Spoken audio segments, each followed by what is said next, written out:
Vamos a ver algo de patología esofágica y vamos a empezar con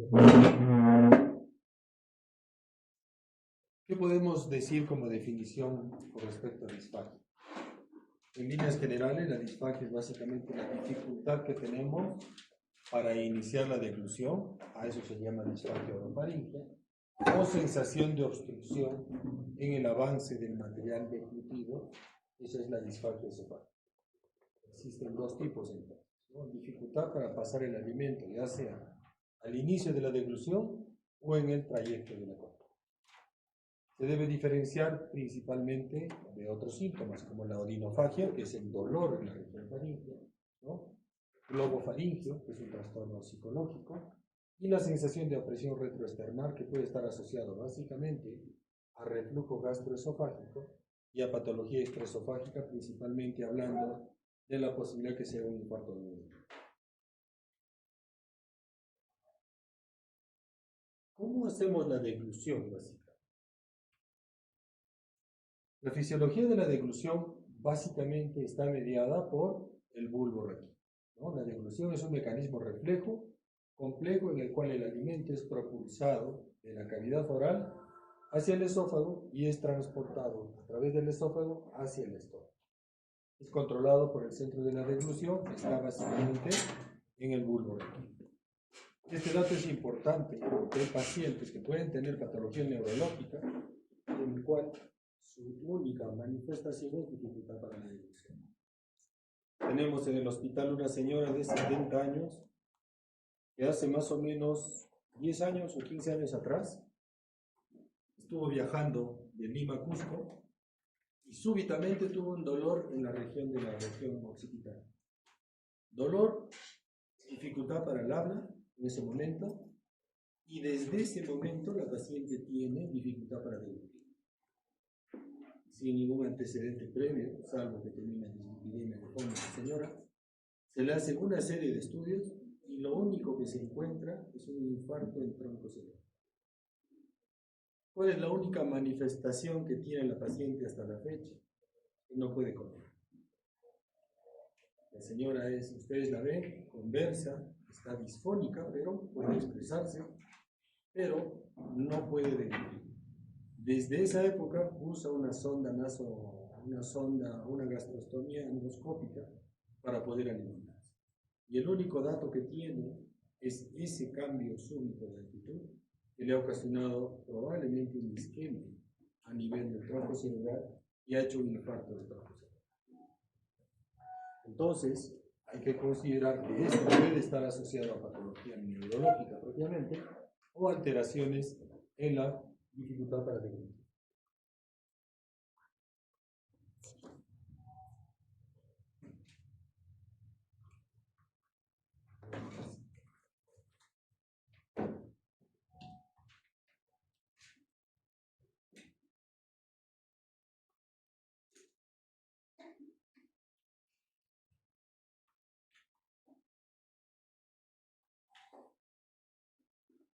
Entonces, la deglución, ¿qué es? Es un proceso controlado básicamente por el centro de la deglución que se encuentra en el bulbo raquídeo y en la porción media y distal del esófago por un sistema autonómico que está básicamente mediado por el plexo de Meissner y Auerbach, ¿no? Y ubicado en la pared del esófago. Estos plexos internos del esófago van a permitir las ondas peristálticas primarias y secundarias que van a permitir el movimiento del bolo alimenticio para el momento de hacer la deglución. Acordarnos algo de la anatomía, básicamente los músculos masticatorios y básicamente los músculos de la región faríngea, que van a permitir la propulsión del epíglottis hacia la parte anterior para cerrar la vía respiratoria y la apertura del esfínter esofágico superior para empezar el movimiento propulsivo a través del esófago, ¿no? Básicamente está mediado por la parte neurológica, ¿no? El sistema de Meissner, Auerbach, mediado básicamente por los pares craneales, el trigémino, el facial y los nervios del núcleo hipofaringeo. ¿Qué es importante básicamente? El bolo alimenticio estimula la apertura del esfínter esofágico superior y como un mecanismo reflejo empieza a ocasionar contracciones por encima del bolo y relajación por debajo. Esto que va a permitir un movimiento propulsivo de contracción y relajación que va a permitir que el alimento progrese de la cavidad oral hacia el esófago o hacia el estómago, ¿no? Y ahí las ondas peristálticas que les comentaba, ¿no? Tenemos movimientos mediados por el plexo de Auerbach que van a mediar básicamente el movimiento propulsivo a nivel esofágico, ¿no?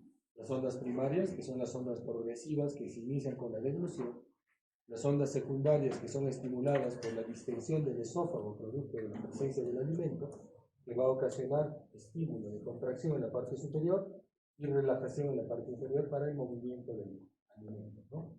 Y esto básicamente va a permitir el movimiento propulsivo hacia el estómago. Existe un tercer grupo de ondas, que son las ondas terciarias, que básicamente son espasmos aislados que se presentan en diferentes momentos del esófago, que no son propulsivas y se consideran como patológicas. No son ondas normales, se encuentran solo en condiciones patológicas y en algunos pacientes de la tercera edad. Esto puede ocasionar dificultades para el movimiento del alimento. O sea, las fisiológicas son las ondas primarias y las ondas secundarias. Las ondas terciarias están básicamente asociadas a espasmos esofágicos difusos del esófago y también alteraciones de la motilidad esofágica. La peristalsis primaria es la actividad motora coordinada que se inicia con la deglución, contracción faríngea rápida que progresa básicamente el bolo alimenticio al esófago a través del esfínter esofágico superior relajado. Se cierra el esfínter superior y se empieza a hacer movimientos de contracción y relajación por estímulo y contracción del músculo circular interno, ¿no? Que básicamente va a hacer que el bolo alimenticio progrese. Esta es la explicación por la cual dicen que un paciente, inclusive boca arriba, puede mover su alimento hacia el estómago, ¿no? Esto no necesariamente está mediado por la gravedad, sino es por el movimiento propulsivo de nuestro esófago. La peristalsis secundaria, nuevamente, contracción gradual en el cuerpo del esófago, es inducido por receptores sensoriales por la distensión producida por el alimento. El alimento distiende el esófago y como un mecanismo de reflejo hace contracción para el movimiento de desplazamiento hacia el estómago. Nuevamente, la peristalsis terciaria es patológica y se presenta a nivel intramural en ausencia de deglución, ¿sí?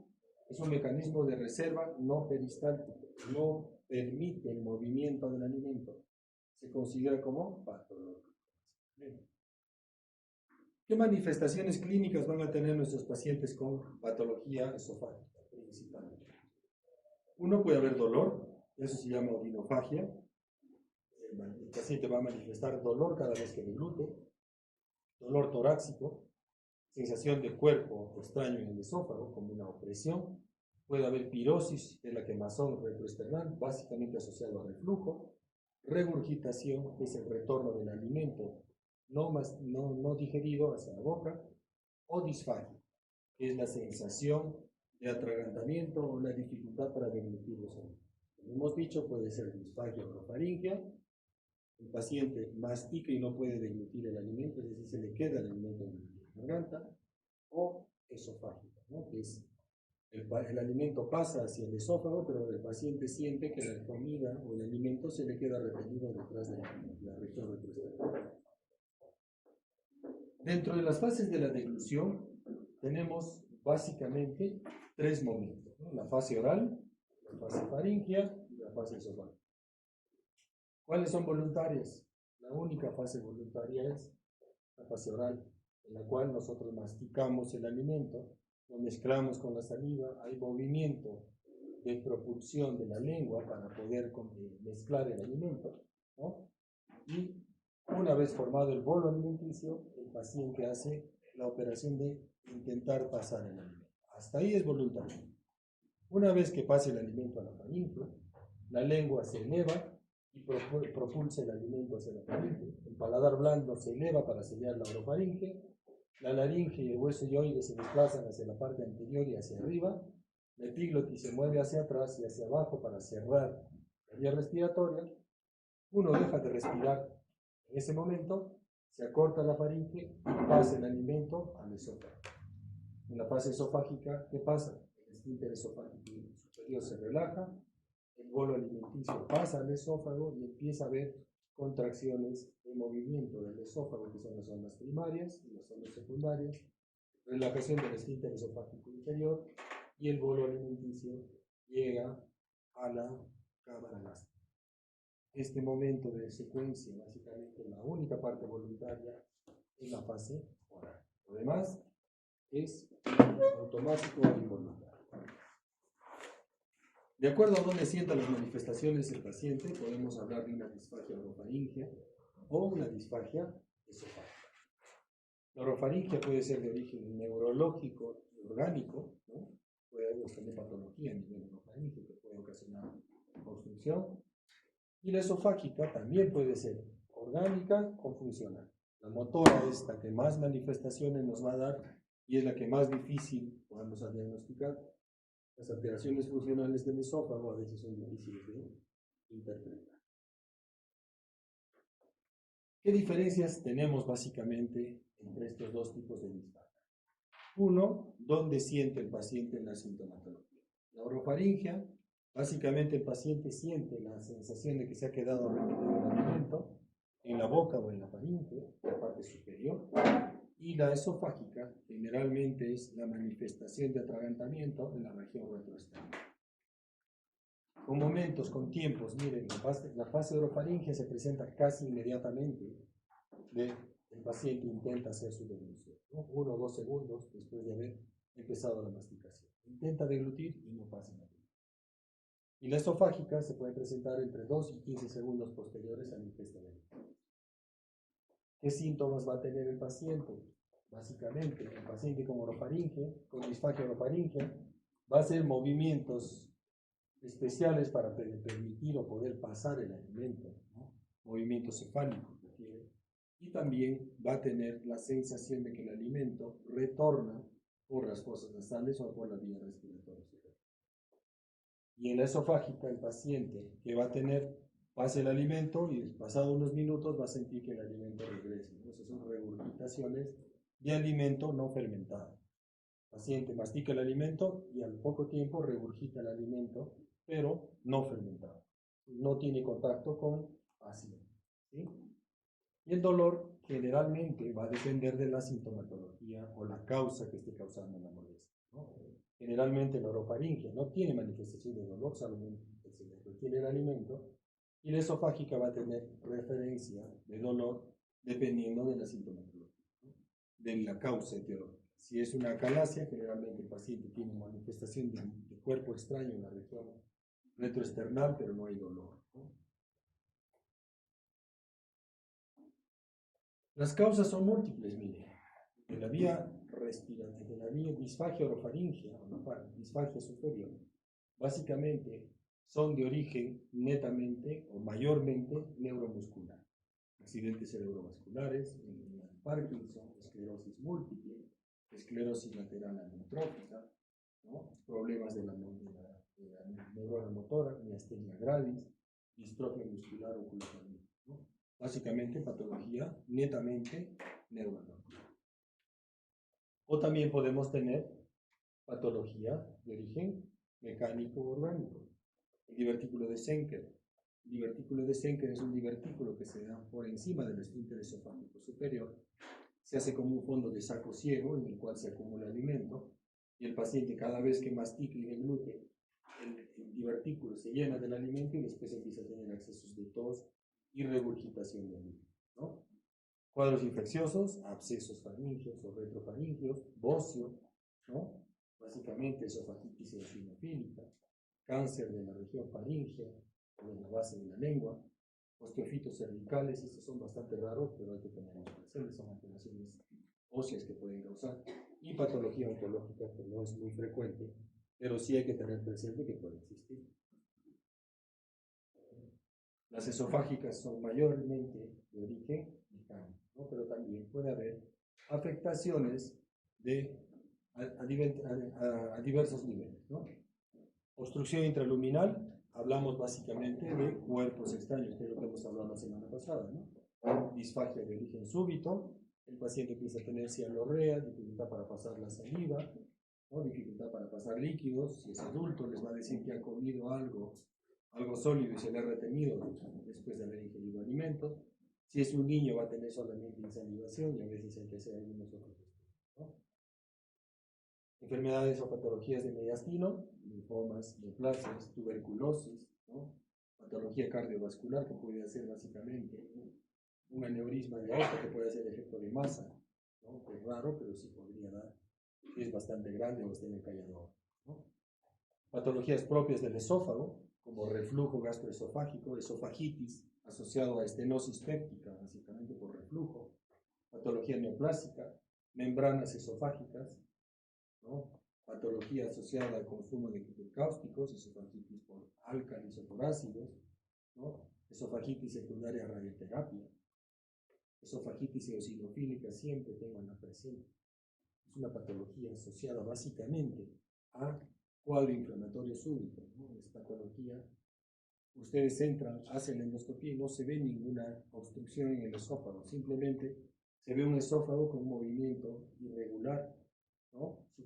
Muy superficial y no permite la propulsión del alimento. Y alteraciones de la motilidad, básicamente, las más clásicas, la acalasia, espasmo esofágico difuso, y la esclerodermia, que es una colagenopatía, ¿no? La disfagia orofaringea o alta básicamente afecta la región del esófago cervical. El paciente no puede iniciar la deglución, el bolo no progresa a la faringe o al esófago, y generalmente este paciente que va a tener patología respiratoria asociada.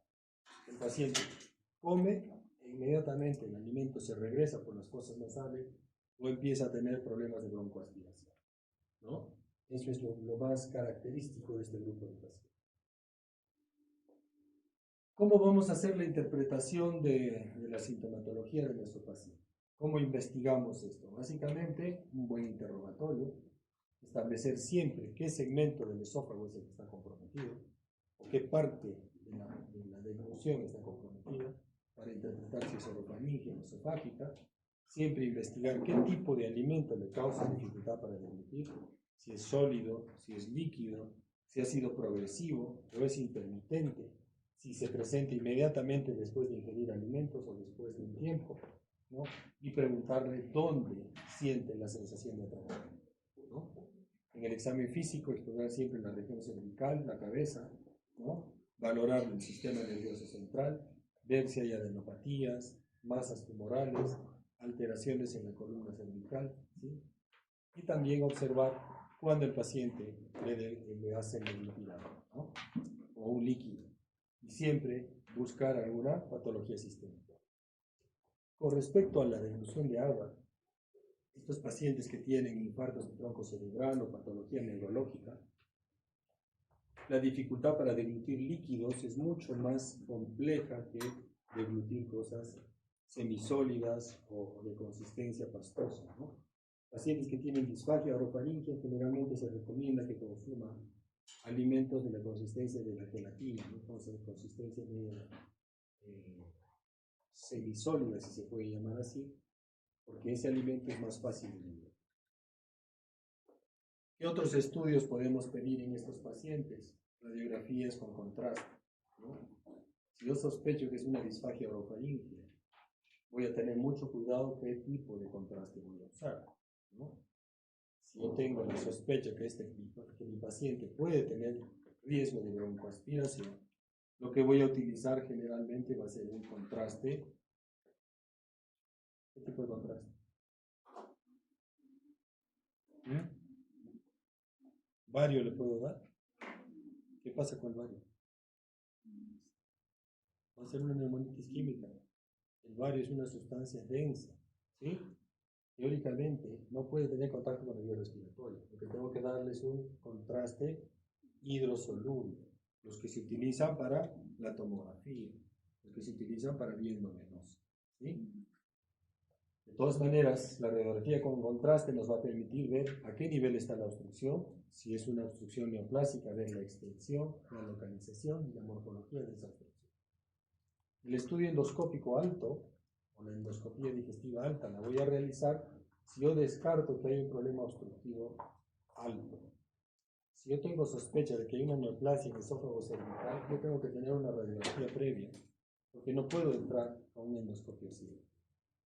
El procedimiento endoscópico, la deglución o la parte de pasar y progresar del esfínter esofágico superior, en muchos pacientes se ingresa ciego en esa zona.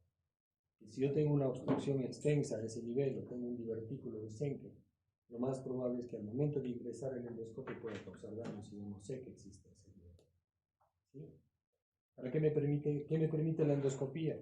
Ver la etiología, si es una neoplasia, tomarle biopsias, y si es una estenosis péptica, yo puedo resolver con dilatación, puedo hacer tratamiento. La ultrasonografía endoscópica generalmente la vamos a hacer cuando tenemos una endoscopía normal o tengamos un efecto de masa extrínseco a la mucosa que no lo veamos con la endoscopía, pero sí veamos que algo está progresando por fuera de la mucosa, ¿no? Ahí podríamos usar la ultrasonografía endoscópica o la ecoendoscopia. Y los exámenes de motilidad que nos van a servir para ver si hay algún trastorno motor del esófago. Lo utilizamos cuando tenemos un estudio endoscópico normal. Este estudio funcional, o el deglutograma que se llama, nos permite también ver cómo es el mecanismo de deglución que hemos mencionado hace un rato, ¿no? Ver la parte funcional de cómo progresa el bolo alimenticio desde la boca hacia el estómago. Esto siempre y cuando yo tenga la certeza de que hay una buena deglución en la parte superior, no tenga riesgo de broncoaspiración. Si tengo sospecha de que es una disfagia orofaringia, lo que voy a utilizar siempre es contraste hidroxónico. Esta es una radiografía de esófago con contraste, doble contraste, que vemos, miren cómo el esófago se llena de contenido de bario. Y se ve una terminación en punta de lápiz o pico de pata. Esto es una calasia probablemente. Tenemos un esófago ancho y un esófago final con terminación en punta de lápiz. Pero hay progresión de contraste. ¿Cómo puedo diferenciar de cáncer?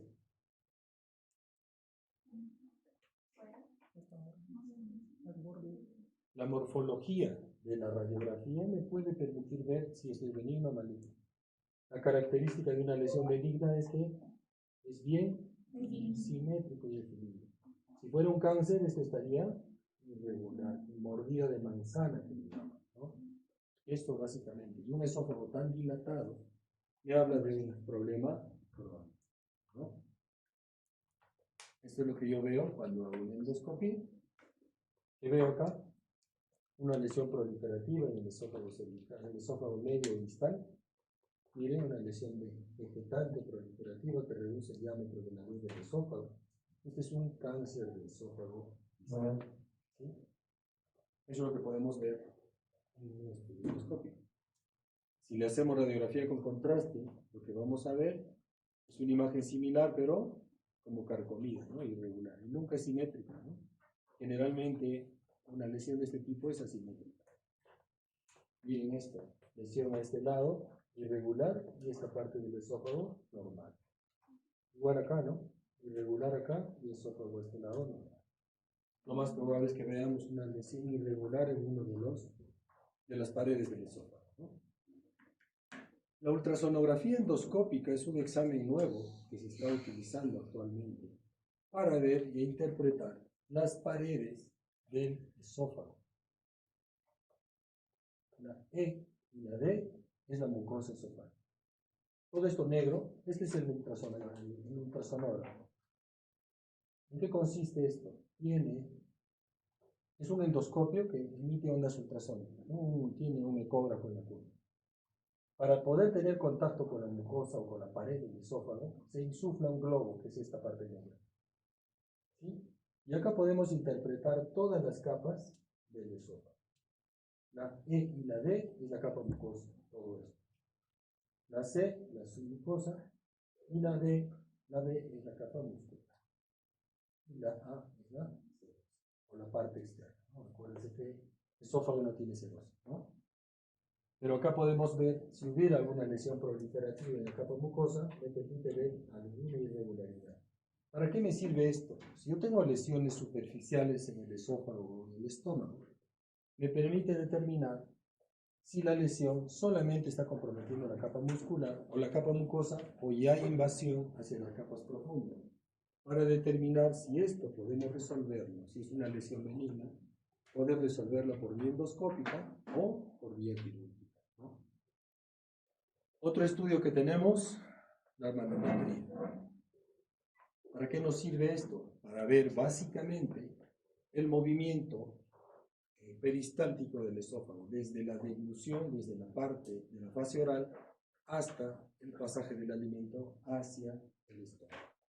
Esto se mide en ondas peristálticas, movimientos, básicamente la interpretación es parecida a un electrocardiograma, ¿no?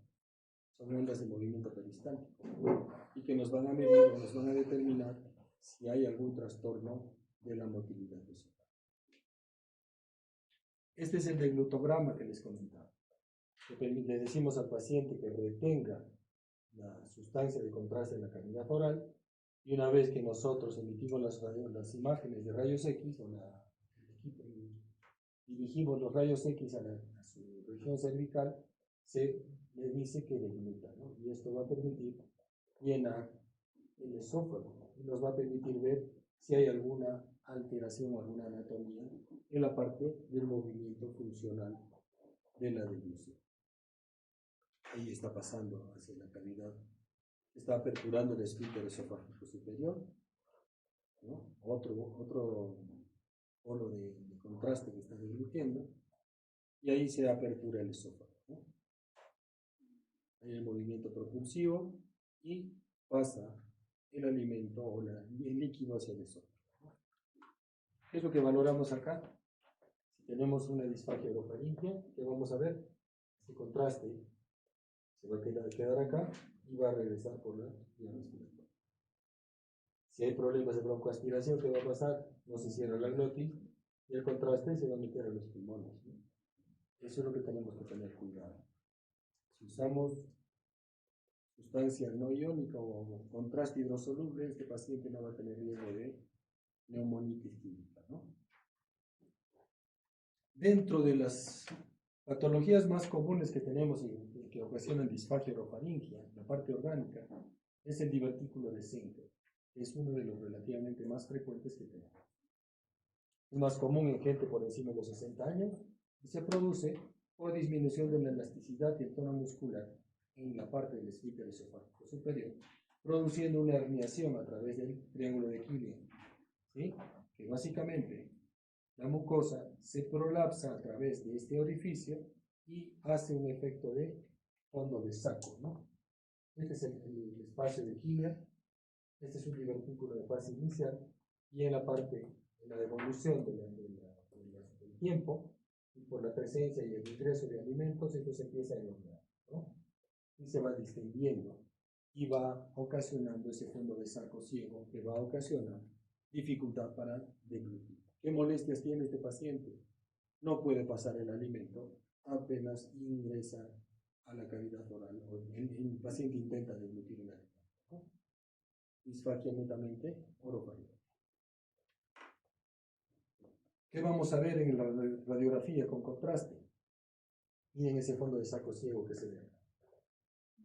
Se ve como un buche, ¿no? Se llena el buche y recién el contraste pasa hacia el esófago. Pasa lo mismo con la comida. Se llena el alimento, se llena de alimento el fondo de saco y una vez que está lleno empieza a regresar y por rebosamiento regresa al esófago o regurgita el resto del alimento, ¿no? Generalmente vamos a pedir que hagan unas radiografías oblicuas o laterales para poder valorar adecuadamente el divertículo. ¿Cuál es la conducta? Netamente quirúrgica, ya sea por cirugía o por vía endoscópica. Ahí se ve el divertículo. Si es por vía endoscópica, ¿qué hacemos? Se corta el tabique, que es básicamente donde está la pared del esófago, la pared posterior del esófago y el divertículo, ¿no? Ese tabique se hace una disección, se corta en forma progresiva hasta la base del divertículo para que el alimento, una vez que ingrese, ya no regrese hacia la cavidad oral, sino pase directamente hacia el esófago, ¿no? O por vía quirúrgica, ¿no? Es una cirugía bastante amplia, ¿no? Ahí tenemos el divertículo nuevamente, el fondo de saco lleno de contenido de bario, y esto se llena y regresa. ¿Cuál es la manera de resolver? Cortar ese tabique, la parte negra que ven acá. Ese es el tabique. Se diseca, se reseca, corta el tabique y esto queda abierto, ¿no? Para que el alimento no se retenga en el suelo. Ahí tenemos otro divertículo bastante grande. Este es el tabique, toda esta parte negra. Es un tabique bastante ancho, ¿no? Ustedes cortan hasta la base del divertículo y esto va a quedar abierto, ¿no? Ya no va a haber esa retención. Ahí se ve por viendoscopio también. Este es el tabique. Esófago, el divertículo. ¿Qué están haciendo ahí? Han hecho una divertículo también. Han cortado el divertículo.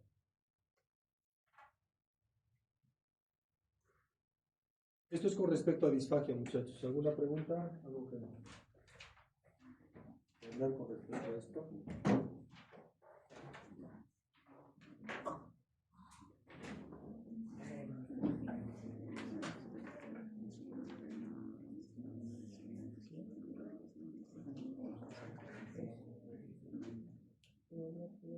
El siguiente tema que vamos a ver hoy día, básicamente, es una patología relativamente frecuente en nosotros, ¿no?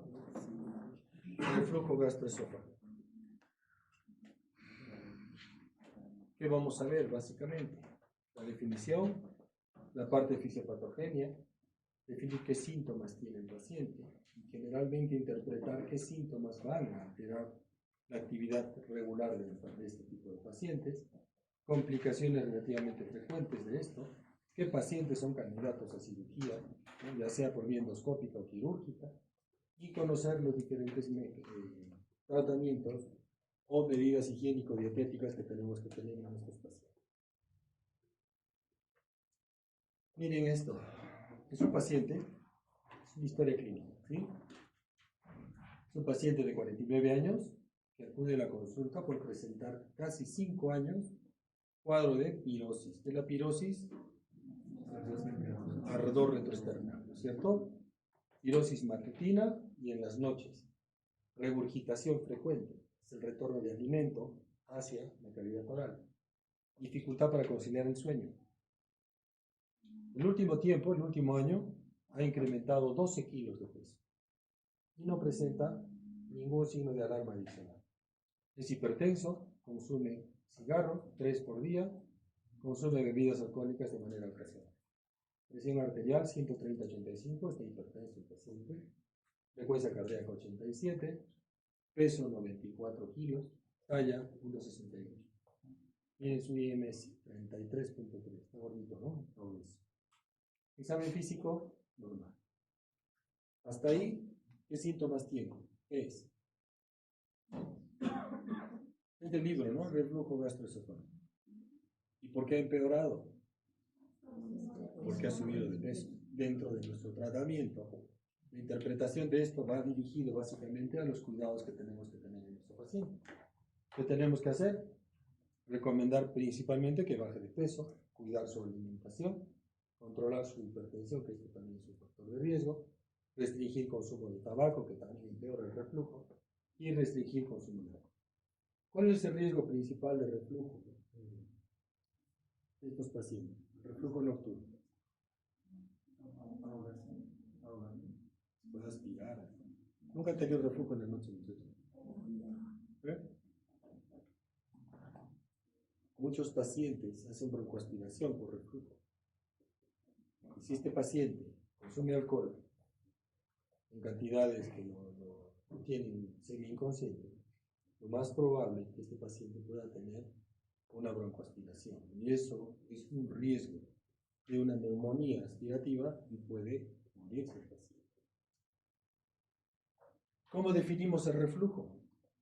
Conjunto de síntomas que resultan del reflujo del contenido gástrico hacia el esófago o por encima del esófago, que puede llegar hasta la cavidad oral, incluyendo la laringe o el pulmón, y a través de una unión gastroesofágica incompleta.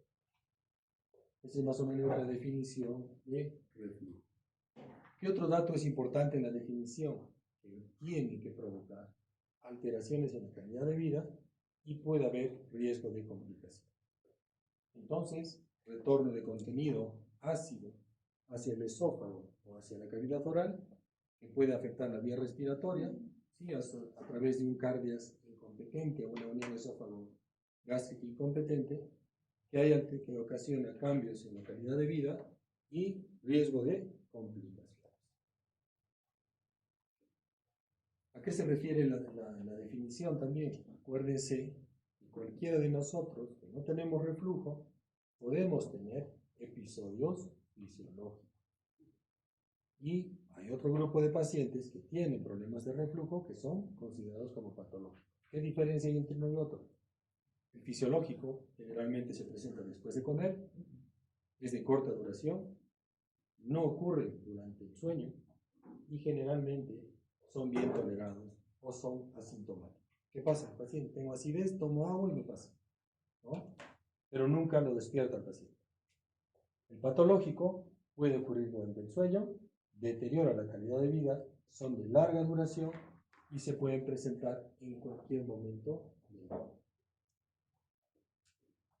Miren, tiene una incidencia mundial del 5%, en Norteamérica 20% de las personas tienen reflujo, 18% de los países de los pacientes o de las personas en Europa tienen reflujo, pero miren en Asia, 5%, en Sudamérica 23%.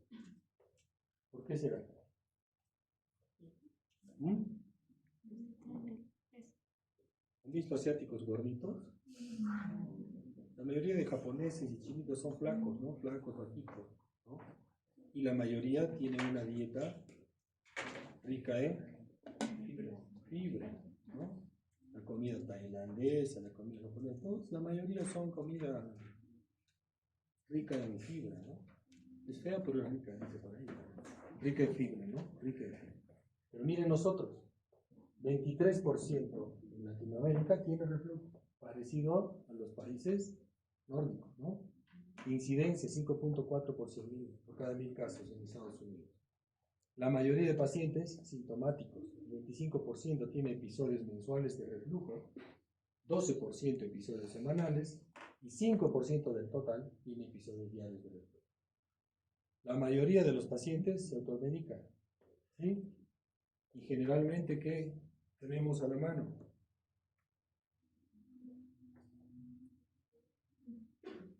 ¿Nunca compran medicamentos en la farmacia ustedes? ¿No van a la farmacia?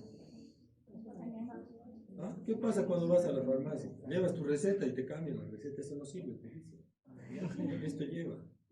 Te dan antiácidos, Lilanta, Acipip, Acibácido, todo les venden en la farmacia. Lo primero que te dan son antiácidos. Otra cosa es alginatos, magaldratos, ¿no? Y también, como lo que dice nuestra compañera, omeprazol, que es de venta libre. Acá todos los medicamentos son de venta libre. Excepcionalmente te hacen control de sedantes. El 33% de los pacientes son sintomáticos adultos, es decir, a mayor edad, mayor sintomatología. La automedicación es un problema, ¿no? Y nos causa muchos problemas, principalmente con antibióticos, no solamente con omeprazol.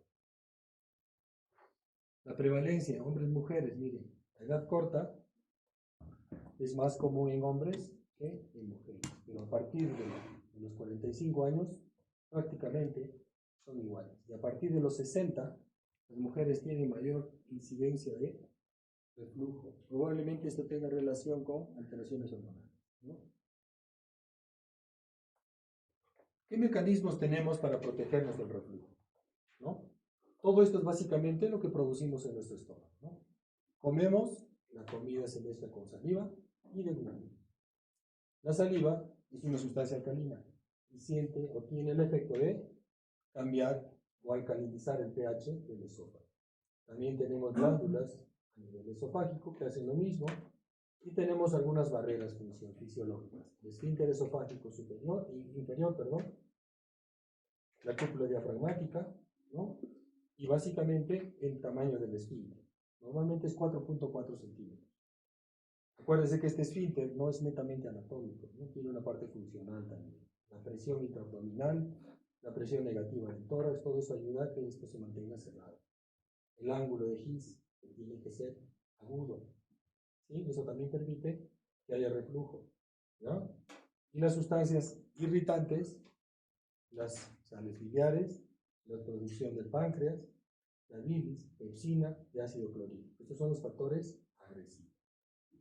Antiguamente se decía que solamente el ácido era el que causaba reflujo. Con estas nuevas pruebas que han salido de impedancia, de manometría por impedancia, y la pHimetría, se ha determinado que también el reflujo alcalino es dañino para el esófago y causa síntomas similares. Esta es la barrera antirreflujo más importante: el esfínter esofágico inferior, el diafragma, el ligamento freno esofágico. Acuérdese también el ángulo de His, ¿sí? Y el espesor del esfínter, que es 4.4 centímetros aproximadamente. El esfínter esofágico inferior va de 2 a 4 centímetros, ¿no? Hasta 4.4. Y generalmente acuérdense que tiene un músculo circular que va a aumentar el tono a nivel de ese esfínter, ¿no? Y que genera básicamente presión en reposo que se incrementa esta presión porque se encuentra dentro de la cavidad bucal. Todo esto permite que este esfínter evite que el contenido ácido regrese hacia el esófago. ¿Cuándo va a tener problemas nuestro paciente? Principalmente, lo más común que es este esfínter, donde se encuentra, suba al tórax. Eso se llama hernia hiatal. ¿O qué puede pasar? Este esfínter será más corto. ¿Qué va a pasar? No va a tener la tonicidad o la presión adecuada y va a pasar que el contenido ácido del estómago regrese. En este segundo grupo de pacientes, ¿cómo va a ser la sintomatología? Yo termino de almorzar y tengo reflujo, pero cuando está sin comer, el paciente está tranquilo. Probablemente sea por la tonicidad del esfínter. Esto es como una botella con tapa, ¿no? Está bien cerrada, tú la golpeas y no se sale. Está semiabierta y probablemente refluye algo, ¿no? Si el esfínter es muy pequeño, lo más probable es que con la distensión de la cámara gástrica por el alimento, el paciente relaje su esfínter y tenga síntomas de reflujo. Algunas otras sustancias que van a aumentar o disminuir la presión están básicamente mediadas con hormonas y con medicamentos. ¿Qué hormonas aumentan la presión? La gastrina y la motelina, ¿sí? Algunos péptidos, la bombecina, la sustancia P. Algunos fármacos que aumentan la presión, que son los que utilizamos como medicamento: metoclopramida, domperidona, alfa-adrenérgicos, prostaglandinas, ¿sí? Dentro de los que usamos, metoclopramida y domperidona. Y dentro de los alimentos, es importante saber, aumentan la presión las proteínas. ¿Qué se entiende por esto entonces? ¿Qué le voy a decir a mi paciente con reflujo? En su cena, no coma harinas, cómete un pedazo de carne, ¿no? Si tienes hambre. No comas pan, porque va a aumentar tu reflujo.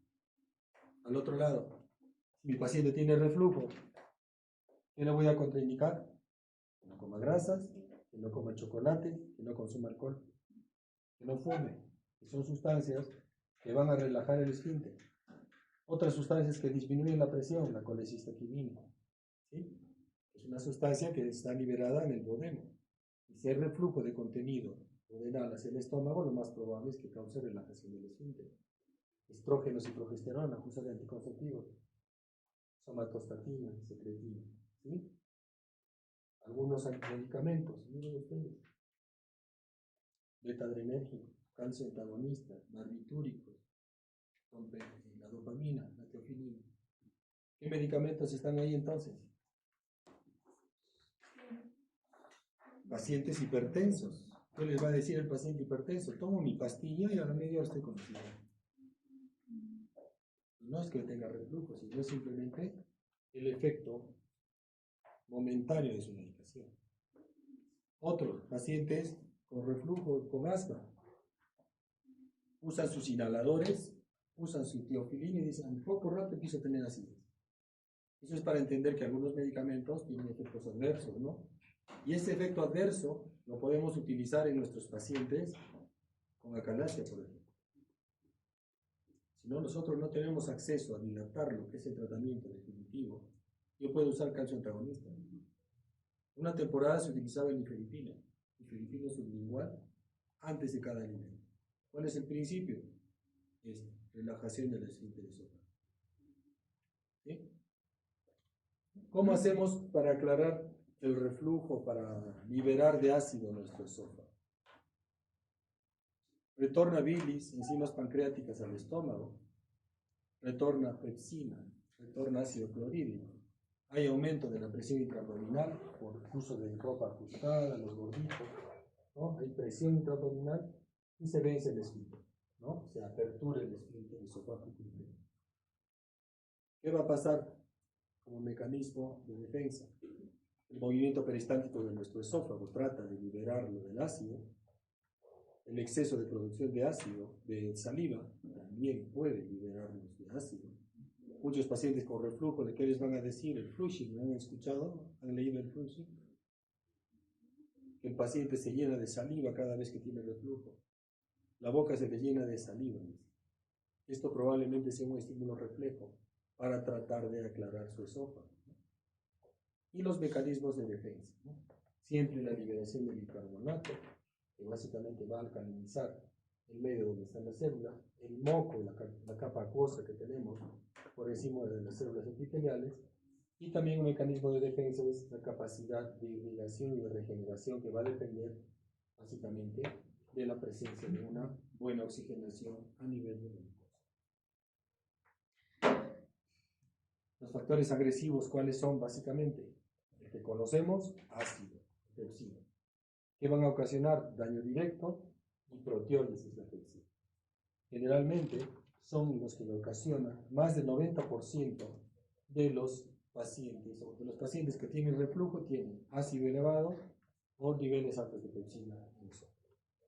Pero también, como les decía, existe un grupo de pacientes en los cuales nosotros le damos bloqueantes H2 y no mejora su reflujo. En este grupo de pacientes especial le hacemos una manometría por impedancia y lo que vamos a encontrar es reflujo alcalino hacia el esófago. La pHimetría también nos va a salir reflujo alcalino hacia el esófago. La bilis y la tripsina que van a ocasionar destrucción de la protección de la capa mucosa, acción detergente de la bilis sobre la mucosa esofágica, aumenta la retrodifusión de hidrogeniones y limita la capacidad lesiva a nivel del esófago. Es decir, hay mayor destrucción de células epiteliales en el esófago. Esta balancita siempre la van a ver, ¿no? ¿Por qué se produce la patología? Cuando predominan los factores agresivos sobre los factores de defensa, principalmente la capacidad de aclaración que tenemos en el esófago. ¿Cuáles son los factores agresivos? Enzimas pancreáticas, bilis y pepsina principalmente. ¿Sí? ¿Qué va a pasar? Hay relajaciones transitorias del esófago, hipotonía basal, disfunción del esfínter esofágico inferior. ¿Qué va a ocasionar esto? Incompetencia de la capa de la barrera de antirreflujo. Hay patología o reflujo patológico. Los factores anatómicos se alteran. No hay buen aclaramiento. Y todo esto que va a ocasionar daño o destrucción del tejido esofágico inferior, que se puede manifestar como erosiones o úlceras o estenosis o esófago de Barré, ¿no? Si es un reflujo permanente. La principal causa de reflujo, como han dicho, es la hernia yatal. ¿Y qué es la hernia? Es la protrusión o el cambio de ubicación del esfínter esofágico inferior hacia la cavidad torácica, ¿no? ¿Eso qué va a ocasionar? Alteración anatómica, pérdida del ángulo de Hicks, apertura de este esfínter o disminución de su espesor, y va a ocasionar síntomas de reflujo. Pero contradictoriamente hay grupos de pacientes que tienen hernias hiatales grandes de este tipo y no tienen manifestaciones de reflujo. Probablemente su capacidad de aclaramiento en ese grupo de pacientes sea mejor, no sea mayor. por eso es que no tienen daño o lesiones en el esófago distal. ¿Qué factores empeoran el reflujo? Todo lo que aumente la presión en la cavidad intraabdominal. Y también algunas sustancias externas como alcohol, tabaco, grasa, cafeína, chocolates, picantes, ¿no? La obesidad y la postura, la gestación, la hernia hiatal, ¿no? Y los medicamentos que habíamos mencionado, calcetonistas, nitratos, teofilina, anticolinérgicos, ¿no? Beta bloqueadores. Todas estas sustancias van a empeorar la sintomatología de reflujo en nuestros pacientes. ¿Qué vamos a encontrar anatómicamente dentro de la anatomía patológica? Principalmente infiltrado del eosinofílico, hiperplasia de la capa basal y elongación de las papilas en la nariz. Un dato importante de esto: no necesariamente tengo que tener datos histológicos compatibles con esofagitis para yo decir que este paciente tiene reflujo patológico, ¿sí? La ausencia de estos datos microscópicos no excluye reflujo patológico. ¿Qué significa? Que hay que entender al paciente, o hay que interpretar que los síntomas que nos está refiriendo el paciente son reales, ¿no? No podemos indicar que a pesar de que yo tenga una endoscopía alta normal, el paciente no tenga reflujo. Acuérdense que existe reflujo patológico no ácido, no reflujo alcalino, que puede ocasionar otros tipos de cambio histológico y no necesariamente estos hallazgos que se interpretan como esofagitis. De acuerdo a lo que hemos visto, básicamente se ha empezado a juntar este grupo de gente que maneja esófago para diferenciar dos tipos puntuales o clásicos de reflujo, ¿no? Se ha tratado de interpretar que muchos pacientes con accesos de tos, pacientes que han sido catalogados como asmáticos, pacientes con faringitis crónica, repetición sin explicación, también estaban relacionados con reflujo. Y lo que hicieron básicamente es hacer una clasificación, que es la clasificación de Montreal, en la cual nos interpreta, nos dice que hay dos tipos de síndromes de reflujo. Síndromes esofágicos, netamente esofágicos, con manifestaciones asociadas a patología esofágica, y síndromes de reflujo asociados a manifestaciones extraesofágicas. Los síndromes esofágicos son los que pueden ser sintomáticos, es decir, en los cuales tiene manifestaciones clínicas el paciente, pero no encuentro daño histológico, como el síndrome de reflujo típico o el síndrome de dolor torácico por reflujo, que refiere dolor retroesternal sin explicación. Y los síndromes con injuria esofágica, es decir, en aquellos en los cuales yo le hago una endoscopía y encuentro daño en la mucosa. Esofagitis por reflujo, estenosis por reflujo, esófago de Barrett o cáncer asociado a reflujo, el adenocarcinoma de esófago. Y las extraesofágicas son aquellas en las cuales nosotros podemos determinar que el reflujo está causando el problema, asociaciones establecidas como tos por reflujo, laringitis por reflujo, asma o erosiones dentales asociadas al reflujo gastroesofágico, y asociaciones propuestas en las cuales nosotros podemos decir que el paciente con reflujo tiene faringitis, sinusitis, fibrosis pulmonar, otitis media recurrente. Es decir, miren ustedes, son patologías asociadas a otra especialidad, pero pueden estar interpretadas como reflujo. Este grupo de pacientes tienen cultivos de faringe negativos, ¿no? Estudios de oído negativos, y simplemente le hacen una laringoscopía indirecta y pueden encontrar, por ejemplo, cuerdas vocales bien irritadas, ¿no? Asociadas a reflujo. Le practican una endoscopía y encuentran esofagitis por reflujo. Entonces tenemos dos grupos principales, ¿no? Síndromes esofágicos y extraesofágicos. Dentro del reflujo tenemos, de acuerdo a lo que hemos visto en esta clasificación, hay manifestaciones típicas, que es las que conocemos, ¿no? Pirosis, regurgitación, disfagia, orinopatía, mala digestión, flatulencia, náuseas, hipersalivación, que es lo que les decía el Cushing, hipo por estimulación o irritación del esófago distal, o dolor epigástrico, todo asociado a reflujo. Y manifestaciones atípicas son las relacionadas a los otros órganos vecinos, patología respiratoria principalmente.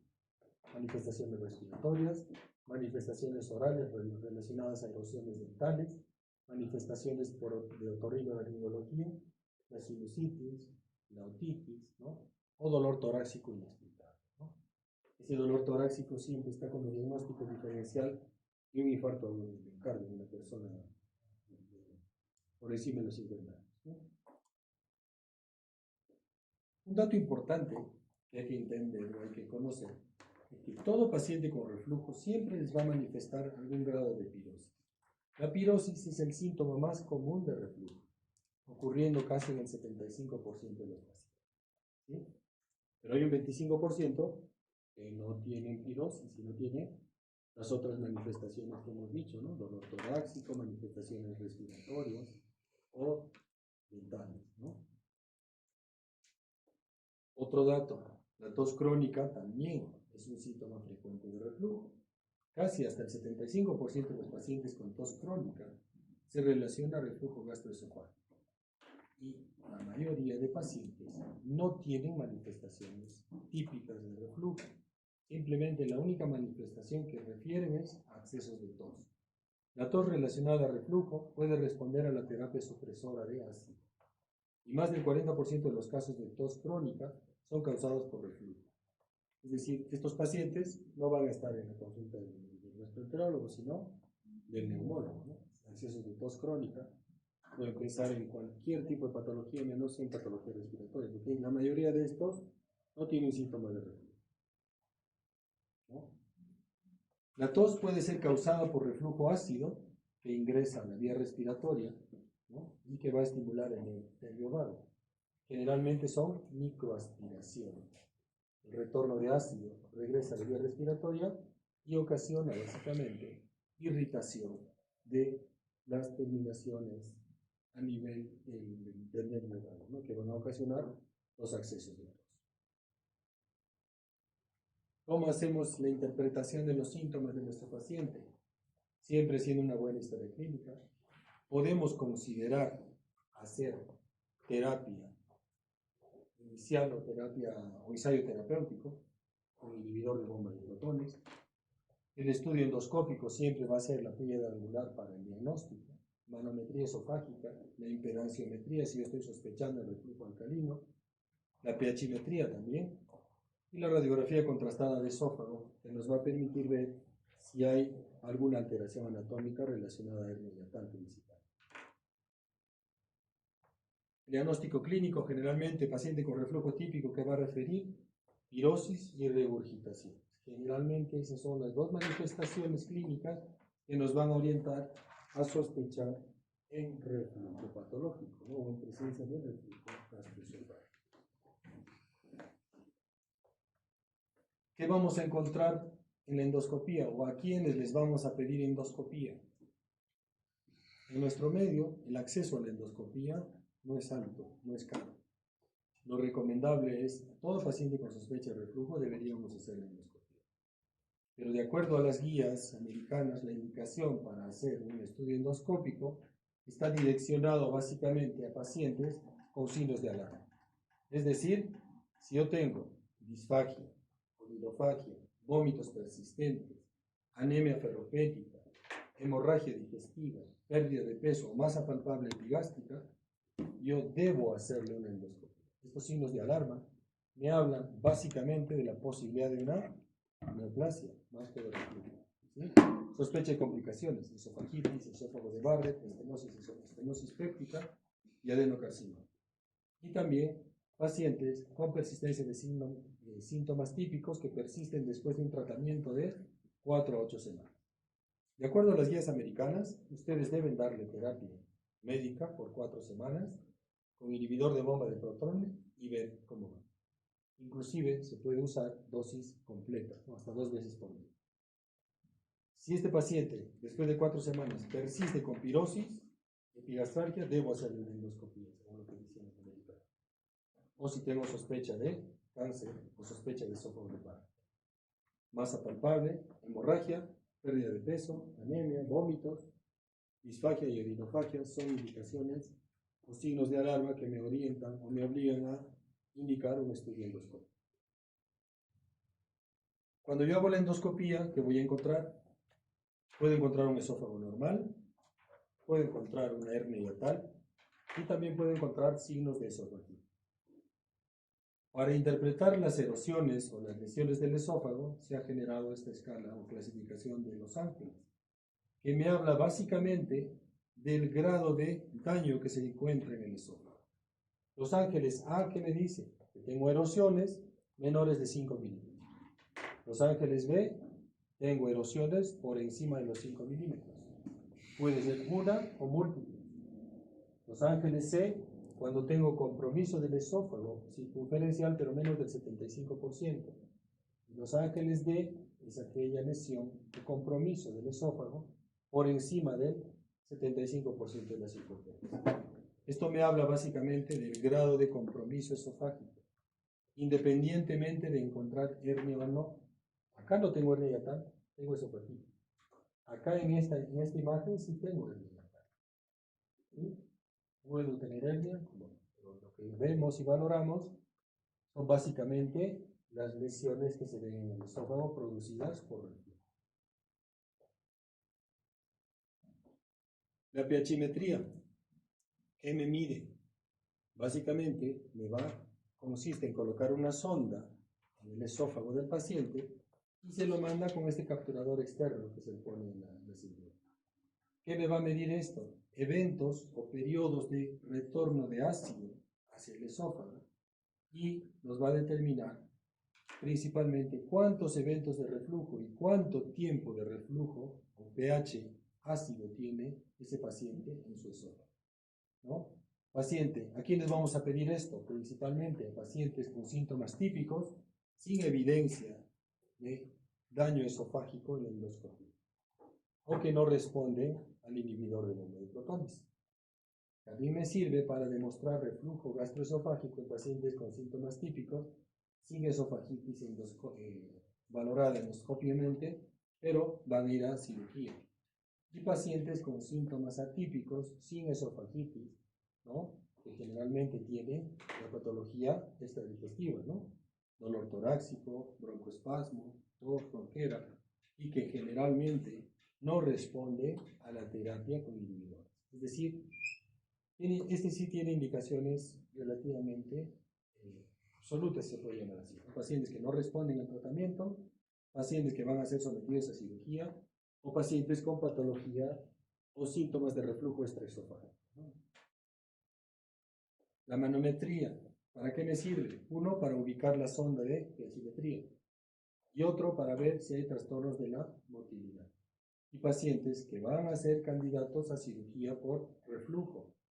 Un esófago que no tiene motilidad, y yo le hago una cirugía, una NICE, por ejemplo, que es una cirugía para el reflujo, ese paciente, en vez de tener acidez o vinagreras, va a empezar a tener sensación de atragantamiento. La manometría es un examen que nos permite valorar y ver si ese esófago se mueve adecuadamente. La impedanciometría, que es otro tipo de estudio de motilidad, que se utiliza cuando hay sospecha de reflujo, ¿no? Y con pHimetría negativa.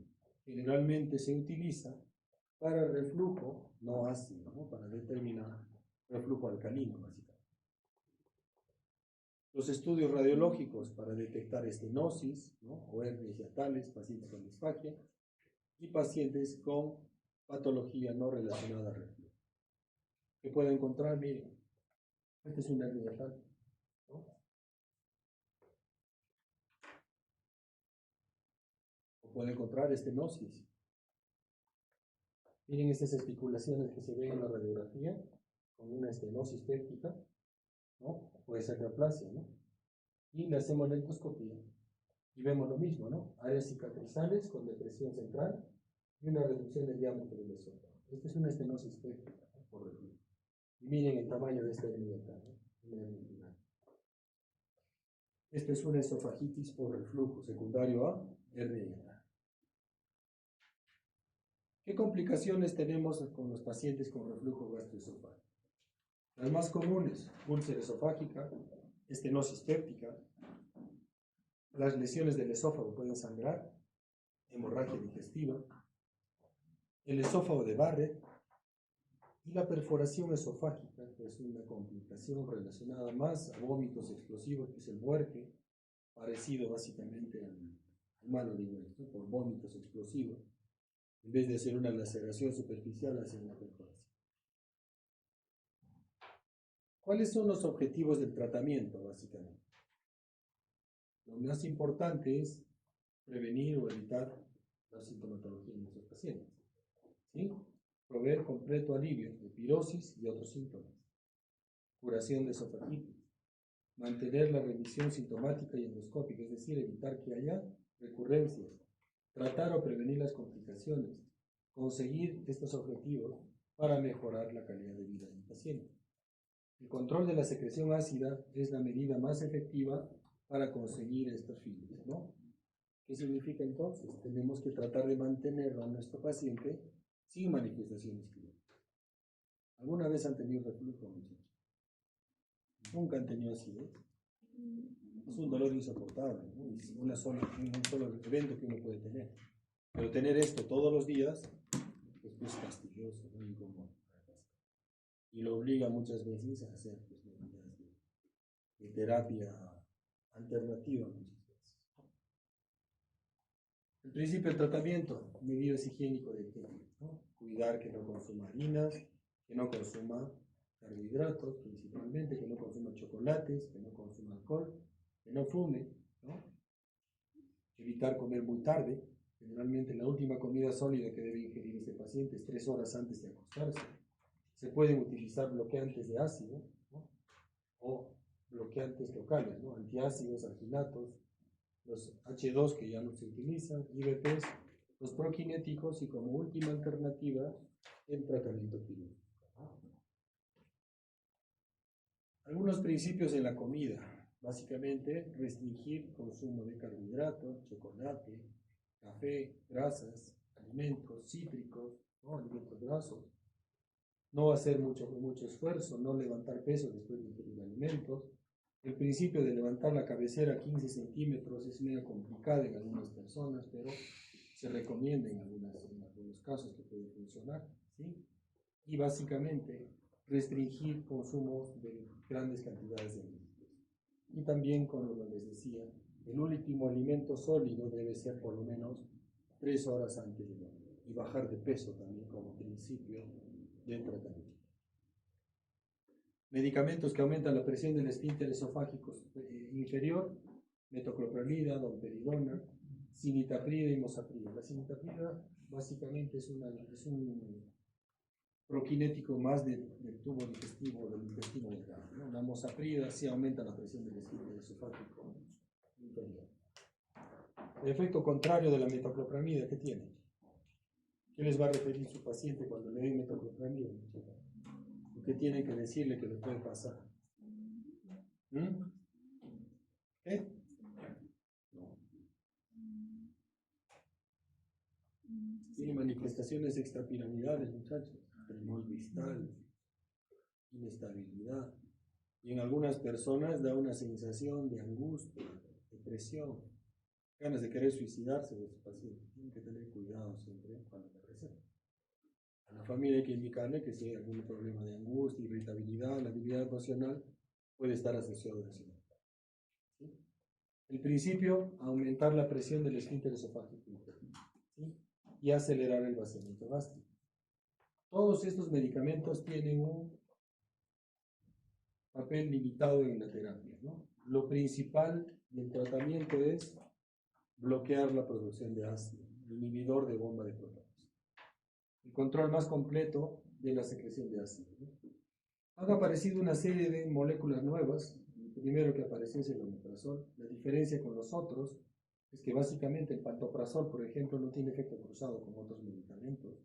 Pacientes con polifarmacia se puede usar pantoprazol, pero el omeprazol es el que mejor efecto tiene para bloquear el ácido. Es más estable y dura más horas en el tiempo, ¿no? En promedio se utiliza de 4 a 8 semanas y el 70-80% de los pacientes tienen alivio completo de sus síntomas, ¿no? Y generalmente ustedes le hacen un control endoscópico a las 4 semanas y van a ver revisión de las lesiones del esófago. Acá hay algunos estudios comparativos con respecto a algunas sustancias que podemos utilizar. El único que ha demostrado el más efectivo, inhibidor de bomba de contacto. ¿Sí? Los bloqueantes H2, mucho menos. ¿Sí? Estos son bloqueantes H2. Sucralfato es efecto local. Y los prokinéticos, como la cimetaprid, tienen un efecto momentáneo, ¿no? Aumenta la presión del esfínter, pero es por horas, no es un aumento de la presión permanente. ¿A quiénes vamos a mandar a operar? Si mi paciente tiene fracaso terapéutico, lo tengo que mandar a operar. Si el costo elevado del tratamiento médico de un paciente joven lo proyecta en el tiempo, lo más probable es que este paciente va a requerir una conducta quirúrgica. Síntomas extraesofágicos de difícil control, presencia de hernia hiatal grande y pacientes con insuficiencia mecánica del estómago. Básicamente las indicaciones no son absolutas, pero hay que recomendarlas. Un paciente joven con reflujo patológico, pacientes que no mejoran la medicación, hernia hiatal grande y pacientes con insuficiencia mecánica del esfínter esofágico inferior que no mejora con la terapia. En quienes no debemos mandar a operar, pacientes de la tercera edad, enfermedades que eleven el riesgo de la cirugía, trastornos de la motilidad en la manometría, esófago que no se mueve, no se puede operar, trastornos funcionales, ¿no?, del esófago, principalmente pacientes con dispepsia funcional, pacientes con colon irritable o esófago irritable, ¿no? Todos son patologías netamente funcionales. Nosotros los mandamos a operar y van a continuar con sus malestares. ¿Cuál es la terapia? Básicamente, el principio quirúrgico es aumentar la presión del esfínter esofágico inferior. ¿Qué va a hacer esto? Disminuir los episodios de relajación transitoria del esfínter y básicamente vamos a tratar de que ese esfínter no se relaje completamente después de la ingesta del medicamento. ¿Cuál es la cirugía? Fundoaplicatura de Nissen, que básicamente consiste en hacer un nuevo esfínter esofágico inferior en el paciente para aumentar la presión. Se suelta la parte del fondo gástrico y se hace como un capuchón en la parte superior del esófago para aumentar la presión, ¿no?, y evitar reflujo, ¿no? Ahí están haciendo la cirugía. Y el otro es el TOPET, que básicamente es una técnica, ¿no?, con Nissen, gástrico hacia el esófago, y el TOPET básicamente es un cierre parcial, ¿no? ¿Qué enfermedades van a ocasionar el reflujo principalmente? La más riesgosa, la que tenemos que entender y conocer, es el esófago de Barrett. Acuérdense que puede haber esofagitis, puede haber estenosis péptica, pero el esófago de Barrett es una lesión que tenemos que seguirle en el tiempo, ¿no? ¿Cómo podemos interpretar el esófago de Barrett? Como un cambio del epitelio esofágico que consiste en cambiar la mucosa esofágica normal a metaplasia intestinal. Entonces es un cambio de epitelio escamoso al epitelio columnar. Esa es la definición de esófago de Barrett. Cambio del epitelio escamoso a metaplasia o contenido epitelio intestinal. Eso es la definición de esófago de Barrett. ¿Cómo la vamos a encontrar? Haciendo estudios endoscópicos. ¿Qué vamos a encontrar en la endoscopía? Cambios en la coloración del esófago distal, un color salmonado que se ve, que es básicamente compatible con tejido intestinal, o podemos ver complicaciones, ¿no? Tejido salmonado con áreas estenóticas, ¿no?, úlceras, que en este tejido puede haber cambios de atipia y en algunos casos puede haber cáncer también. ¿En quiénes se va a dar problemas de Barrett, básicamente? En pacientes que tienen reflujo ácido prolongado, ¿no? Cuando los episodios de reflujo son más largos, de más de 5 minutos, la posibilidad de desarrollar esofagitis severa y cambios de metaplasia o encontrar metaplasia intestinal en el esófago son mayores, ¿no? Cuando los episodios de reflujo son prolongados, este esófago trata de protegerse de alguna manera y lo primero que hace es cambio histológico, ¿no? Acuérdense que el tejido intestinal es mucho más resistente y tolerante a la presencia de ácido a nivel esofágico. Incrementa cuanto más tiempo dura el reflujo y cuanto más años hay reflujo. Miren, pacientes con reflujo permanente, por más de 10 años, la presencia de Barrett llega casi al 22%. Menos de un año, no llega al 5%. O sea, a mayor tiempo de exposición de ácido y a mayor número de eventos de reflujo en el día, tiene mayor posibilidad de desarrollar esófago de Barrett. Pacientes con Barrett tienen un riesgo incrementado de desarrollar cáncer. Por eso es importante este esófago de Barrett. El riesgo de cáncer es casi entre 40 y 125 veces más que en la población general. Estos pacientes tienen alto riesgo de hacer un adenocarcinoma. Es el único adenocarcinoma que van a ver en el esófago. ¿Qué tipo de cáncer hay en el esófago? ¿Ah? ¿Eh? El esófago de Barrett es el único que causa adenocarcinoma en el esófago. ¿Cuál es el cáncer más común en el esófago? ¿Qué tipo de células tienen en el esófago, muchachos?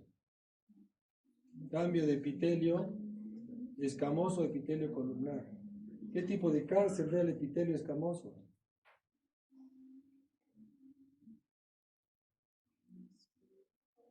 ¿Ah? Adenocarcinoma. Otra vez estamos en lo mismo. ¿Ah? ¿En la piel les da adenocarcinoma, muchachos? ¿Ah? El epidermoide, muchachos. Cáncer epidermoide es en piel, en esófago, en canal anal es epidermoide. ¿Sí? En el resto es adenocarcinoma. Entonces, ¿por qué el Barrett causa adenocarcinoma? ¿Ah? Es un mecanismo adaptativo. ¿Qué tipo de epitelio es? ¿Ah?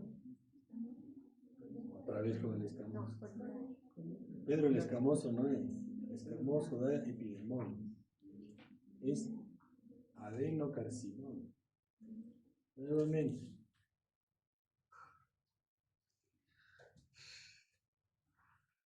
El riesgo de cáncer en estos pacientes es casi 40 veces más.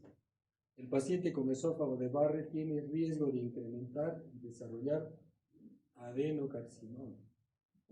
El único adenocarcinoma que van a encontrar en el esófago es producido por el esófago de Barrett. Si yo encuentro un esófago con cáncer y me dice adenocarcinoma, yo tengo que saber que ese paciente ha tenido esófago de Barrett. ¿Sí? Si encuentro una lesión en el esófago medio y me dice cáncer epidermoide, es un cáncer propio del tejido esofágico, ¿sí? De la mucosa esofágica. ¿Cómo hacemos el diagnóstico? Estudio endoscópico.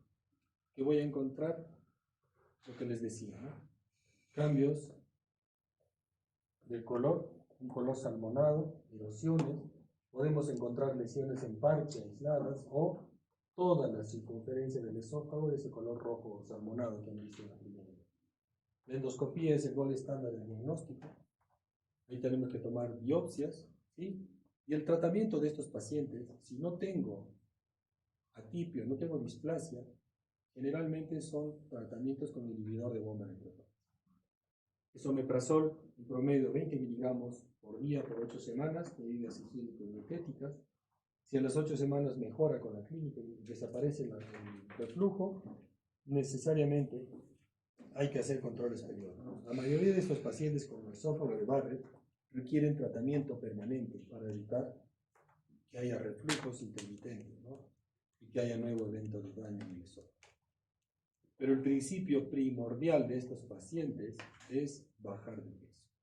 Siempre debe recomendarse eso, ¿no? Bajar de peso, control endoscópico a los 4 meses. Este es el desenlace de nuestro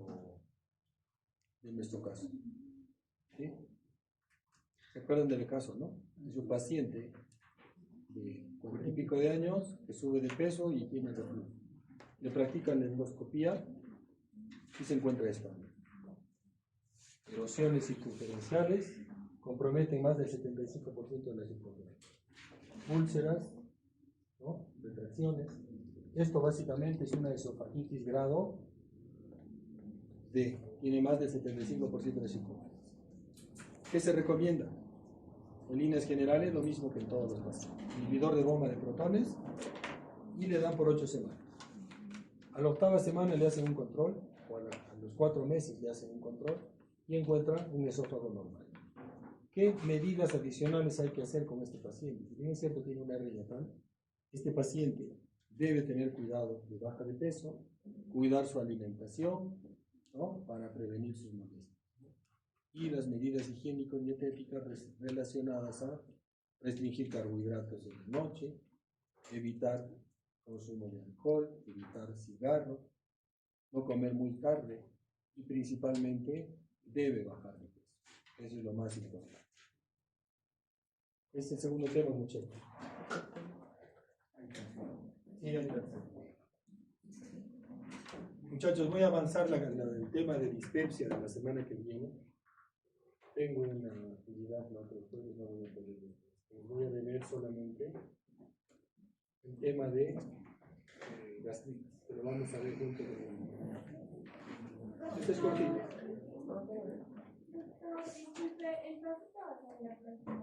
No, hoy día. Hoy día, dispepsia no va a entrar. Este es cortito. Si quieren dar dispepsia más, no. A ver, muchachos, miren. ¿Qué es la dispepsia? ¿Qué es lo que vamos a buscar básicamente en este tema? Conocer su definición, la clasificación actual, reconocer factores de riesgo, que es importante, establecer un abordaje diagnóstico y comparar las distintas modalidades terapéuticas. Esto es importante, ¿sí? Paciente con pirosis, epigastralgia, llanura precoz, estamos hablando de dispepsia, pero síntomas similares puede tener un paciente con cáncer gástrico temprano. Por eso es importante siempre tener algunos factores de riesgo que me van a orientar a definir a quién debo hacer la endoscopia y a quién no. Siempre consideren que esta sintomatología es un motivo de consulta muy común y tienen que interpretar los síntomas del paciente como reales, porque muchos pacientes de este tipo han acudido a 3 o 4 consultorios de manera reiterada, ¿no? Inclusive se conocen a todos los especialistas del Cusco y no les mejoran. Es un problema serio y en algunos casos no tiene una respuesta lógica al tratamiento, ¿no? ¿Cómo podemos definir esto? Como todo dolor o molestia percibida en el abdomen superior, caracterizada siempre por presencia de algunos síntomas que nos llaman la atención. Entonces, todo dolor percibido en la región del abdomen superior asociado, dolor epigástrico, llanura precoz, flatulencia, náuseas, pirosis y regurgitación, se relaciona o se define como dispepsia. Generalmente son síntomas no muy clásicos en todos los pacientes. Y es por esto que se han empezado a generar una serie de grupos de trabajo y han desarrollado algunos parámetros para hacer la definición y la interpretación de los síntomas de estos pacientes. Y una prevalencia bastante alta, miren, en Norteamérica es bastante alta, casi el 44% de la población tiene, ¿no? En Sudamérica casi hasta el 50% de nuestra población, en Asia 27%, hasta 48% dicen, Norteamérica, en Europa 33%, Oceanía 38%. Miren, en la parte de África no hay mucho, ¿no? En Chile tampoco, miren, tampoco tienen mucho, ¿no? Venezuela tampoco, debe ser por otras cosas, ¿no? Entonces, ¿qué vamos a decir de esto? Afecta casi al 20% de la población mundial, es más frecuente en mujeres que en hombres, es más frecuente en fumadores y en personas que utilizan antiinflamatorios, y es un motivo de consulta muy frecuente en el primer nivel de atención. Casi el 40% de las consultas vienen por síntomas de dispepsia. Tiene impactos negativos en la calidad de vida y en la producción laboral, y es alto costo económico porque son pacientes que reciben múltiples terapias sin mejoría clínica significativa. ¿Cómo podemos dividir la dispepsia? En orgánica, funcional y la no investigada. La orgánica, ¿cuál es? en la cual yo le hago un estudio endoscópico y le encuentro una afectación estructural. Es decir, un paciente que tiene una úlcera péptica puede tener síntomas de dispepsia, pero yo le he encontrado una úlcera y ahí se cataloga como dispepsia orgánica. Funcional es aquella en la cual los estudios, tanto de endoscopía como de laboratorio y análisis de imágenes, todos son negativos, no hay una causa estructural. Y la no investigada es aquella en la cual no tiene estudios previos al momento de la consulta. Síntomas de dispepsia se pueden presentar en diferentes patologías. Patología neoplásica, ¿no? Esófago de Barrett, reflujo, endoscopías estudios endoscópicos con síntomas de reflujo negativos para patología orgánica y úlcera péptica. La dispepsia funcional, miren, en todo este grupo de pacientes engloba casi el 47% de la población que acude a la consulta. Yo le hago una endoscopía y le encuentro patología neoplásica en el 1%, con síntomas similares a dispepsia, esófago de Barrett en el 2%, reflujo en el 20%, ¿no? Y úlcera péptica en el 10%, ¿no? Pero básicamente, estudio endoscópico negativo casi en el 50% de los casos. La prevalencia es más común en gente joven, miren, menos de 40 años, y también a partir de los 60 años va aumentando, pero es mucho más frecuente en gente joven. Es más frecuente en mujeres que en varones, ¿no? Pero básicamente es casi igual a la edad media de la vida, ¿no? A partir de los 50 años nuevamente empieza a separarse, ¿no? Es más común en mujeres que en varones. ¿Qué datos se aumentaron a la definición de dispepsia de acuerdo a los criterios de Roma, que básicamente son los que utilizamos? Todo dolor epigástrico, ¿no? Con sensación de llenura precoz, sensación de llenura o saciedad temprana, dolor epigástrico urente, que básicamente debe excluirse patología estructural. Es decir, yo le hago una endoscopía y es normal, y debe cumplir otro criterio. Debe básicamente presentarse cualquiera de estos síntomas los últimos 3 meses con un inicio de molestias por lo menos 6 meses antes de acudir a la consulta. Es decir, son manifestaciones crónicas de un paciente que más o menos está 6 meses dando vueltas con sintomatología intermitente, ¿no? Sensación de llenura precoz, saciedad temprana, dolor epigástrico. Le hace endoscopía y es negativo. ¿A qué se debe probablemente? Algunos refieren que puede haber alteraciones en la sensación de la manifestación o la sensación de dolor se hace mucho más objetiva en algunos grupos de pacientes.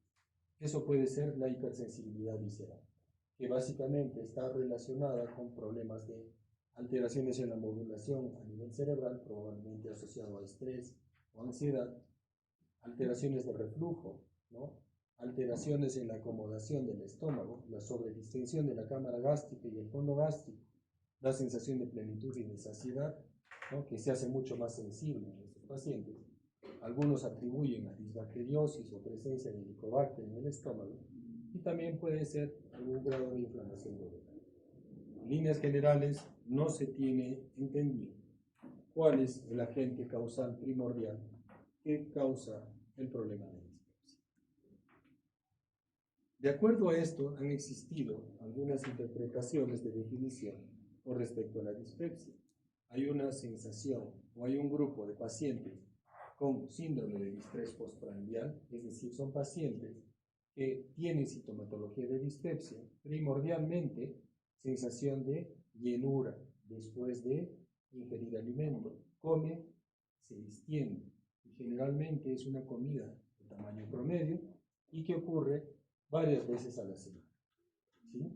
Y hay otro grupo que tiene saciedad temprana y que básicamente estos pacientes no terminan su alimentación. Y esto también se debe presentar por lo menos 2 veces por semana. Siempre el principio que se presente los 3 últimos meses, por lo menos 6 meses antes del diagnóstico. Criterio de soporte de estos pacientes o este grupo de síntomas de dispepsia con distrés postprandial es que debe haber balonamiento abdominal, no hay náuseas, a veces hay eructos y que generalmente mejoran parcialmente los síntomas. Este es un grupo especial de pacientes con dispepsia. dispepsia con síndrome de distrés postprandial. Y el otro grupo puntual de dispepsia está asociado a un dolor netamente, dolor epigástrico. Dolor o sensación de quemazón localizado en el epigastrio, generalmente es intermitente, no es generalizado, no calma con la defecación o la eliminación de gases y generalmente no tiene manifestaciones o patología de vesícula biliar. Siempre debe presentarse el principio de los 3 últimos meses y síntomas que hayan empezado por lo menos 6 meses antes. El criterio de soporte siempre, dolor tipo quemazón en epigastrio, dolor comúnmente inducido o aliviado con la ingesta de algún alimento y que puede ocurrir también en ayunas. ¿Cómo hacemos el enfoque diagnóstico de estos pacientes? Generalmente, miren ustedes, la dispepsia orgánica, en la cual encontramos la etiología por un estudio, es el 40%, y la funcional son la mayoría de pacientes, en los cuales hemos hecho todos los estudios pertinentes y no hemos encontrado la causa. Generalmente, en todos los pacientes debemos hacer estudios sintomáticos, o sistemáticos, perdón, ¿sí? Y generalmente nos van a permitir interpretar algunos datos o algunos estudios vamos a tener que hacer estudios en estos pacientes para descartar posibilidad de organicidad. Siempre la interpretación clínica es importante, nuestro examen físico, que probablemente sea normal, y siempre considerar en los grupos de riesgo. Acuérdense que la patología oncológica en nuestro medio es alta a partir de los 45 años, cáncer de estómago es bastante alto en nuestro medio, siempre considerar a la analítica o exámenes elementales a partir de los 45 años, en los cuales que vamos a pedir hemograma, recuento leucocitario y siempre posibilidad de pedir un TBNanálisis, ¿no? Entonces, en la historia clínica, ¿qué debemos considerar? Siempre los signos de alarma que nos van a hacer pensar en la posibilidad de que esto puede ser una neoplasia, ¿no?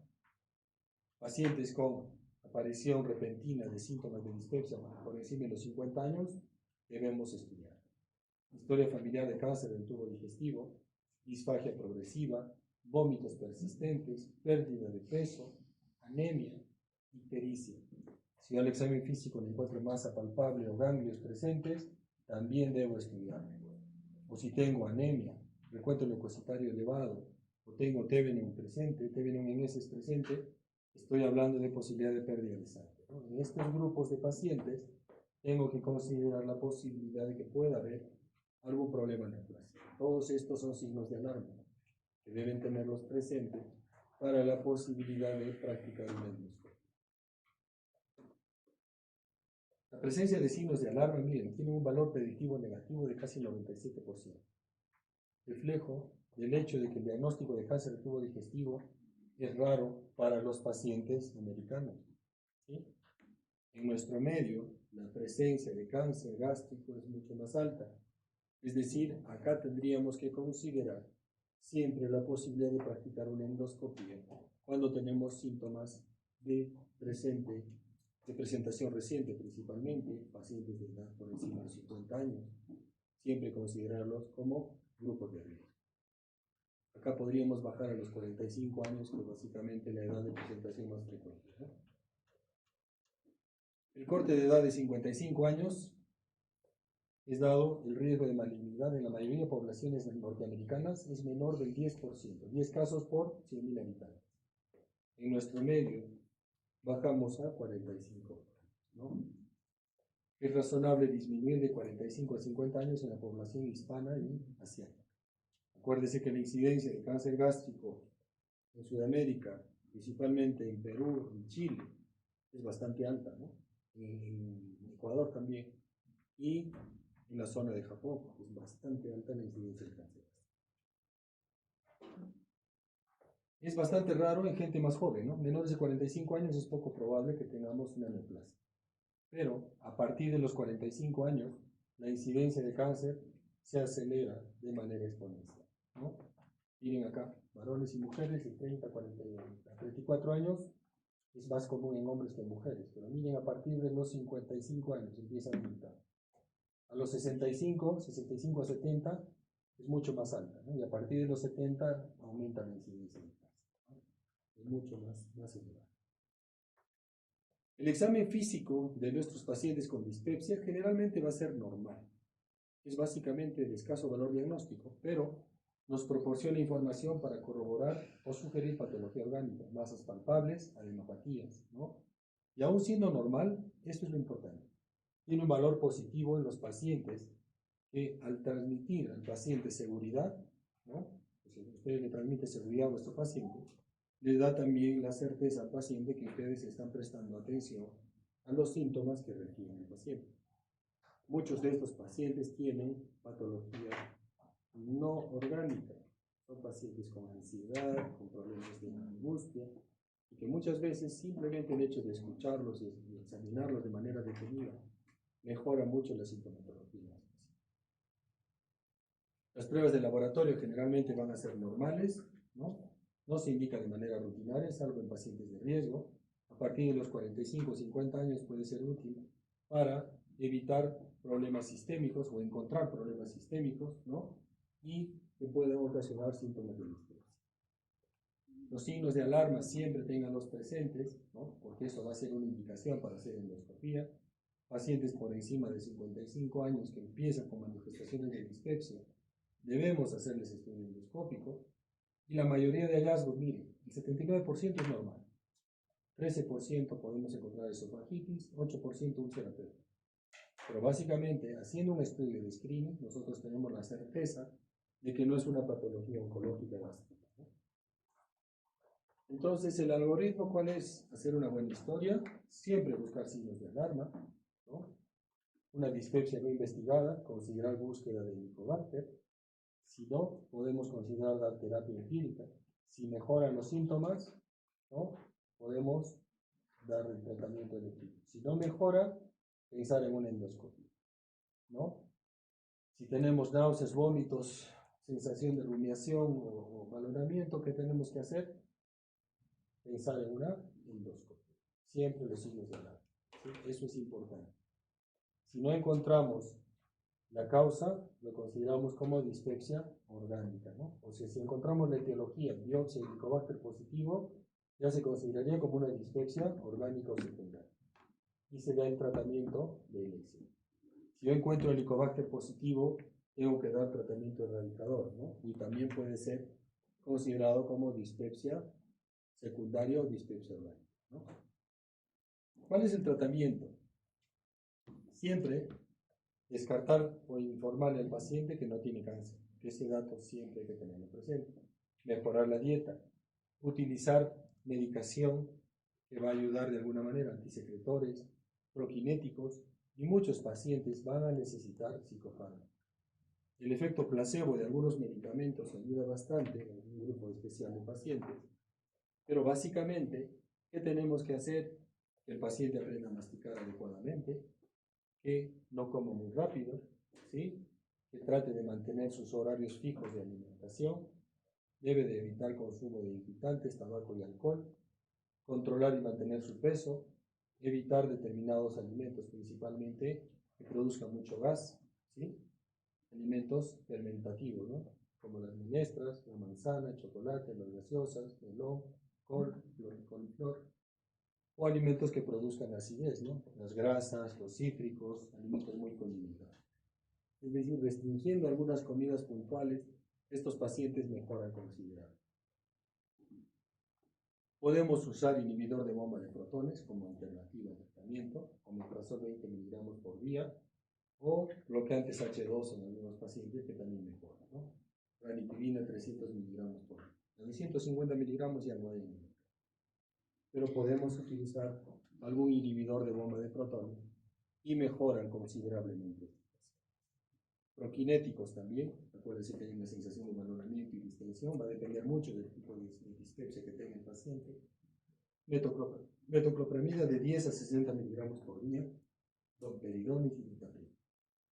Siempre con la metoclopramida tengan cuidado con los problemas extrapiramidales, a mayor dosis, mayor riesgo de problemas extrapiramidales y de ansiedad. Dentro de estos tres, la citalopram yo creo que puede ser el mejor con respecto a que tiene mejor efecto sobre el asa intestinal delgado, sobre el intestino delgado, ¿no? En promedio es 1 miligramo cada 8 horas o después de las asociado a la ingesta de alimentos.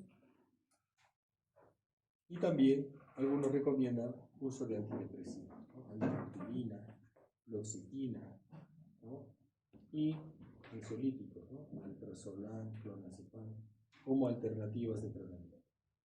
Siempre hay que explicar los efectos adversos de estos medicamentos, ¿no? Los antidepresivos generalmente se queda de boca, en algunos visión borrosa, ansiolíticos sueño excesivo, ¿no? Esas cosas siempre hay que estreñimiento que puede presentar este grupo.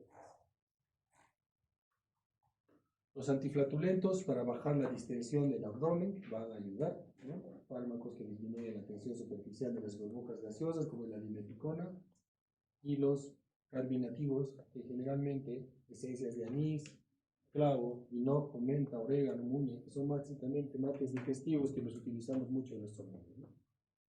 Muchos pacientes que acuden a la consulta siempre piden qué infusión pueden tomar en la casa, ¿no? Que les ayuda para tomar sus alimentos y para mejorar sus síntomas. ¿Qué más tenemos que tener acá presente? Esto. Siempre tengan empatía con vuestro paciente. Siempre que vaya a vuestro paciente. Mira lo que dice la señora. Espero, doctor, que no sea usted uno de los 20 doctores incompetentes que dicen que no tengo nada, que no me encuentran nada mal, o nada no. Esta patología, si bien es cierto, no tiene una explicación lógica, pero el paciente siente síntomas y esto básicamente obliga a que tengamos que prestarle atención y obliga a darle algún tipo de medicación. Siempre descartar la posibilidad que tenga una patología oncológica de fondo. ¿Sí? Esta es la última diapositiva. Acá, la pauta de actuación más rentable en atención primaria frente al paciente con dispepsia funcional sin signos de alarma consiste en tratamiento empírico y reevaluación posterior. Siempre darle alguna medicación para mejorar sus síntomas y evitar que haya más complicaciones. ¿Sí? Bien, muchachos. Ahí quedamos, ¿sí? Váyanse a descansar, muchachos. Muchachos, el otro jueves no va a haber clases, ¿sí? Les voy a deber el tema de enfermedad pulsionopética. Por eso les he... No, para igual ahora no sé. La otra clase les voy a dar los 3 temas.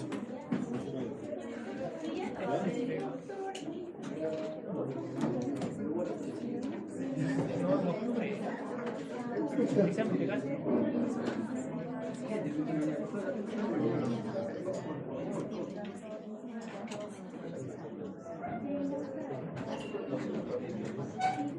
¿Cómo? Ah, el 27. Desde el 20.